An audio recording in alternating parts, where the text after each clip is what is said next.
ची रेसिपी आहे छोले भटुरे. त्यासाठी लागणारे छोले भिजत ठेवलेले आहेत. भिजवलेले छोले, आलं, लसूण, खोबरं, टोमॅटो, कांदे चिरलेले, कोथिंबीर हे सर्व मिक्सरला बारीक करून घेणे.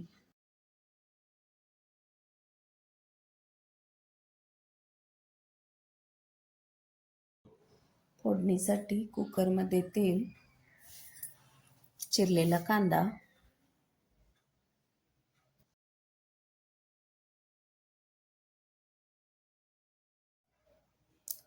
वाटलेला मसाला तेलामध्ये छानसा परतून घेणे.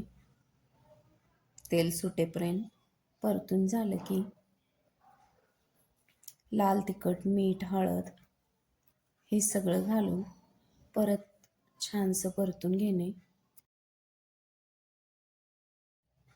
तुम्हाला पाहिजे असेल तर बटर पण ॲड करू शकता.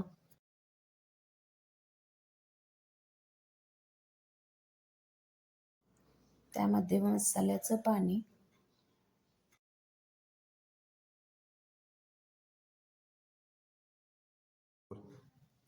ह्या मसाल्यामध्ये छोले घालून 3 ते 4 शिट्ट्या काढून घेणे.